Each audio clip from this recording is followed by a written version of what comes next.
I'm here at Black Diamond Xtreme to learn more about their Arctic Catalyst drivetrain components. Let's go inside and check it out.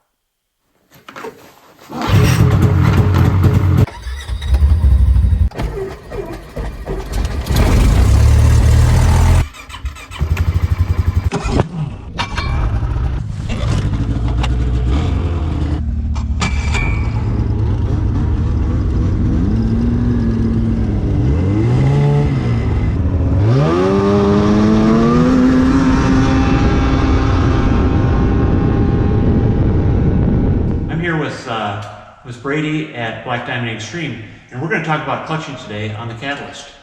So here we are in front of actual real live Catalyst. So Brady, what do we got?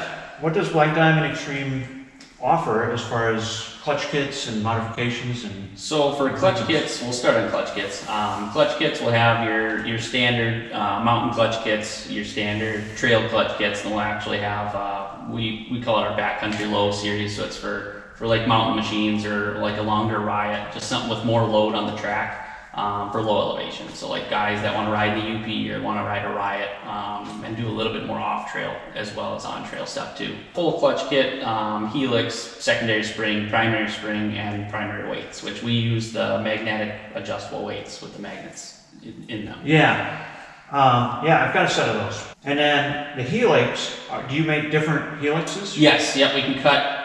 We have lots of guys, like even for racers and stuff like that, we do custom angle. We can cut whatever angle we need to, but then like for all of our kits, we have a set angle in those kits. So that's the clutch kit in a nutshell. What else is available for the drivetrain? So we have some other stuff available, which is on the table behind us, but so like for here, we have a full titanium adapt kit that we've been running for the last 2 years. We have the billet covers for them.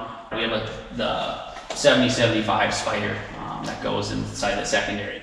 So here we are at the table, and we're looking at the difference between the stock hardware kit and the titanium hardware kit. So the titanium is on the left, right? Nice shiny new stuff. Yep. And then all the steel stuff over here. Mm-hmm. So our titanium kit comes with basically you have all 6 roller pins, 3 for the clutch rollers and 3 for the clutch weights, and then there's a 5mm screw that goes into those, or maybe there are 4, but yeah, 6 of those, and then you have your 6 cover bolts, and then we actually have 6 spider bolts as well as the actual clutch bolt too. And then the next thing we got on the table are the clutch covers. So yep. Here's a stock clutch cover. Yep. This is what I have. Correct. Yep. So just one solid cast piece, and then it's a glued in bushing, whereas our bushing in here is held in by a snap ring. It's still press fit, but it's held in by a snap ring, so you know it's not going to come out. And I mean, but you can replace it. Yes, it is a replaceable. Yep. Where this, you pretty much have to have a new clutch cover. Yep. Yep, so this one actually isn't lighter, but it is stronger, like significantly stronger. So we've got some secondary parts here. Correct. And let's talk about this one here. So this is actually the spring cup or spider, whatever you want to call it, for the secondary. So basically it sits like this. It sits like this in the clutch, and then obviously rolls on your ramps there. Yep. But this is the factory one, all steel. 1.15 pounds on that one, and then this is ours, which is it's an anodized 7075 piece. So we actually supply you with a slick shift bearing to put in there too, so your spring doesn't bind up on these cutouts. Yep. And then we supply our own rollers. It comes like this. Basically, take it out of the package and put it in. Wow. Yeah. So that's what, almost 3/4 of a pound? Yeah, holy cow, yeah. Okay, so the next thing that we're talking about though is helixes, and I'm seeing a lot of material on the stock helix. There's a lot more material on this one than there is on your helix. Yeah, so this is the factory adapt helix, which really is no different than the factory team helix. I was going to ask you that. They're still all straight 48, so still same angles on all the mountain sleds. But the thing is they could have used the team helixes on them because they don't have the jut out here that you are normally used to seeing in that team helix. It's all flat on the inside.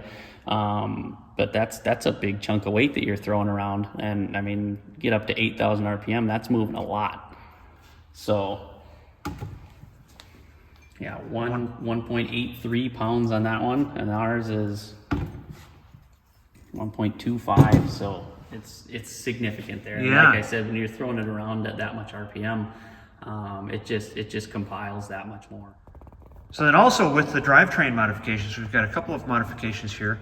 And let's talk about, Brady, let's talk about the different cups we have here. And Gotcha. So this is the new recoil cup that comes on the 2024s. So as you see, there's 6 slots in here instead of 4, which the slots, it's all the same diameter, so you're still pulling at the same rate, but that recoil will lock up faster because there's 6 slots. So if you're pulling hard on it and you feel it lock up, you won't lose as much momentum, which is, it's nice, but ultimately it is heavier too. There's another big weight savings there on the other side of the motor.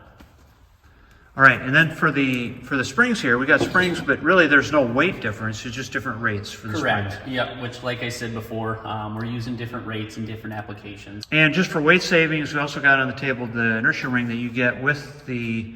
So these are the catalysts that do not have electric start. Correct. They still have a. Well, it's not a ring gear. Yeah. Anymore, So these but would it's go in a place ring. of where that ring gear was. Yep. Yep. So Brady and I are going to compare all of these things. If you were to get everything together, plus removing the inertia ring on the clutch. Okay, so let's start with the stock weights. We're going to add everything, and then Okay, so what do we got here? We got 6.13 pounds for everything stock. 6.13.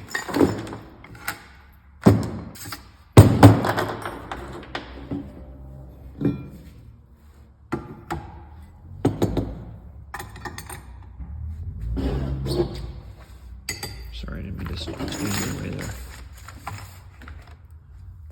2.61 pounds. So that was about 4 pounds savings. And that's all rotating. that's all rotating, and it's all rotating almost from the crank immediately. Like, it's not down the train where it's in your chain case or anything. It's pretty much immediate. Wow, cool, very cool. All right, thanks for spending the day with me, Brady, and I hope you guys learned something. I know I did. This is really cool, very exciting. All the people that have been waiting all summer long for their catalyst, whether it was an M or a ZR or a Riot, whatever it was, you guys are really going to have something to look forward to. So I really appreciate the time today, and to everybody out there, I hope I see you on the trip.